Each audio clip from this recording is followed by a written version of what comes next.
Aujourd'hui, nous allons réaliser une recette pour faire plaisir aussi bien aux plus jeunes qu'aux plus vieux. Un brownie, ça vous tente? Allez, si on l'associe à un légume pour apporter des bienfaits nutritionnels, c'est quand même mieux, non? Qu'est-ce que vous en pensez? C'est aussi une façon ludique de faire manger des légumes aux enfants. Nous réaliserons ce gâteau comme un marbré, on va dire, pour apporter de la couleur. Je suis heureux de partager avec vous ma recette de brownie au potiron. On va commencer notre brownie par allumer une casserole avec un petit peu d'eau au fond pour faire un bain-marie, tout simplement. Notre beurre qu'on met au fond et notre chocolat. Bain-marie, l'important c'est quoi? C'est que le cul de poule ne touche pas l'eau. C'est la vapeur d'eau qui fait fondre votre chocolat. Donc là, ce qu'on va faire, c'est qu'on va se faire ensemble. Je vais mettre au booster. Là, on commence à avoir un peu de vapeur d'eau. Ce que je vous conseille, vous montez en ébullition. Une fois que c'est en ébullition, vous mettez à feu doux. Parce que si ça bouffe, vu que le dessus de votre casserole sera couvert, ça va éclabousser partout. Mais le but, c'est ça. C'est cette petite vapeur d'eau là qui fait fondre votre chocolat. Voilà, on a frémissement. Donc, ce que je vais faire, c'est que je vais mettre directement à 4. Parce que je connais mon induction. Et si je vois que ça éclabousse, je baisserai l'intensité. On va également préchauffer notre four à 180 degrés. On va préparer la base de notre pâte à brownie. Bon, moi, il fait un peu chaud dans ma cuisine. Je vais juste mettre mon chocolat au lait. On a besoin pour tout à l'heure au frigo. Alors, on va avoir besoin d'œufs, de cassonade, de sucre, semoule et de farine. Donc, on va casser nos œufs dans notre saladier. Un petit fouet. On ajoute cassonade et sucre semoule. Et on va venir blanchir. Donc, blanchir. En gros, ça fait fondre une partie du sucre, ça va casser le goût de l'œuf dans votre préparation. Et tout simplement, plus vous allez fouetter, plus ça va devenir blanc et mousseux. C'est ce qu'on appelle en fait l'effet de blanchir. Bien évidemment, cette recette peut se faire à l'aide d'un batteur électrique. Voilà, moi je dis qu'un petit peu de sport, ça fait pas de mal. On va ajouter notre farine. Un peu plus énergiquement.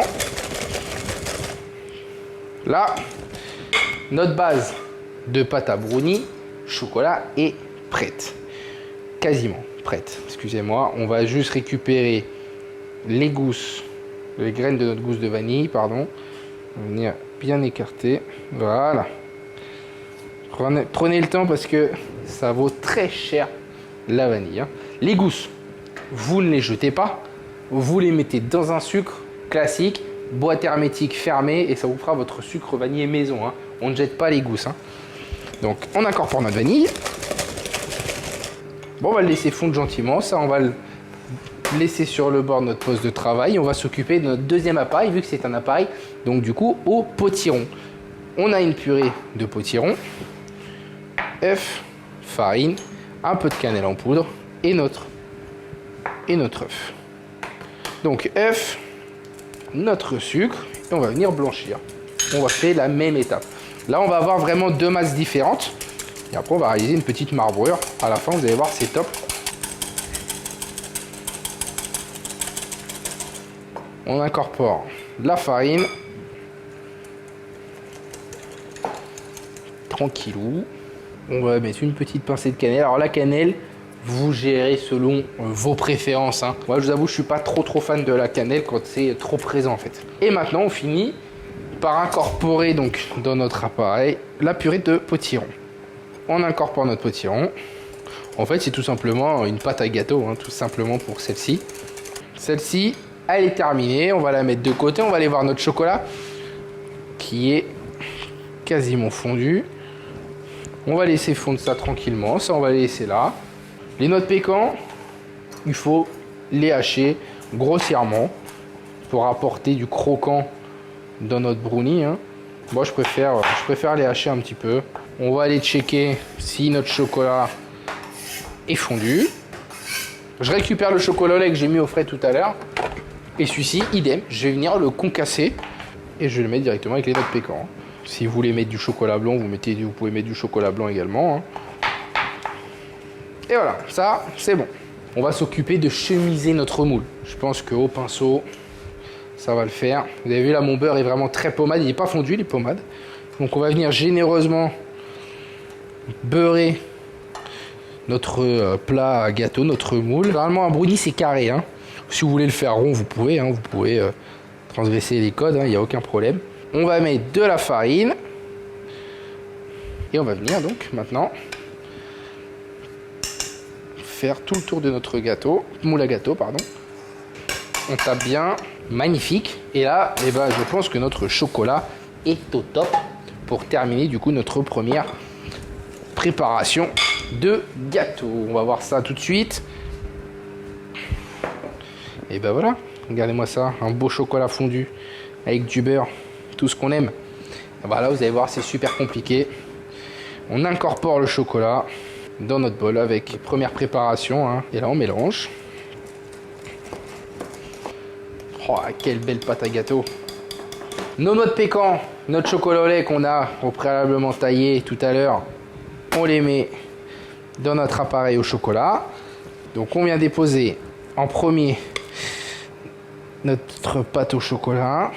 On vient bien mettre sur les bords. Alors là je vais mettre le gant parce que je vais faire les marbrures avec mon doigt. Après vous pouvez le faire avec le dos d'une cuillère ou avec un couteau.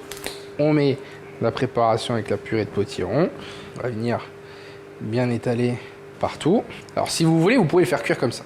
Mais le mieux c'est de venir en gros mélanger, faire des marbrures avec votre doigt. Comme ça vous mélangez le potiron et le chocolat. C'est super bon. Là, notre brownie est prêt du coup à être enfourné. Il faut savoir que le brownie, qui dit brownie dit recette populaire, dit histoire et origine. Mais comme beaucoup de recettes, beaucoup de légendes existent quant à son origine. Il existe donc la légende de la femme au foyer du Maine aux USA qui aurait oublié de mettre de la levure dans sa préparation avant de le mettre au four. Ou encore celle de Bertha Palmer qui demanda au chef pâtissier de l'hôtel où elle séjournait de concevoir un dessert beaucoup plus petit de façon à ce qu'il rentre dans une boîte pour le panier repas du coup des femmes présentes à l'exposition universelle de Chicago. En gros, je vous laisse choisir l'histoire que vous préférez raconter à vos convives, soit c'est vous qui gérez. Là, en l'occurrence, on va enfourner notre brownie donc à 180 degrés, 20 à 25 minutes. Allez, c'est parti. On va aller vérifier notre brownie au four. Ça fait déjà 25 minutes. On va piquer. Parfait. On va le laisser juste tiédir de côté pour pouvoir le démouler. En général, il faut attendre une bonne demi-heure avant de le démouler pour éviter qu'il se casse. Mais moi là, je vais le laisser de côté, lui mettre un petit coup de froid, histoire d'accélérer la chose. Allez, c'est parti. Mon brownie donc est froid. On peut voir mes gants pour le tailler, vous montrer ce brownie. J'ai l'accent américain en plus. Donc délicatement. Hop. Allez, on va faire les choses bien. On va venir parer les bords. Alors, on va se faire ça en 3 ici. Bon, il y aura des plus grosses parts que d'autres. Toujours pour les plus gourmands. Oh là là. Parfait. On va faire place à la dégustation. Je vais prendre un petit morceau, comme ceci. Comme ça, j'ai les deux. J'ai le potiron et le brownie. Ça fait longtemps que j'ai pas mangé un brownie aussi bon. Je crois que je me flatte, c'est beau. Je suis food brownie au potiron.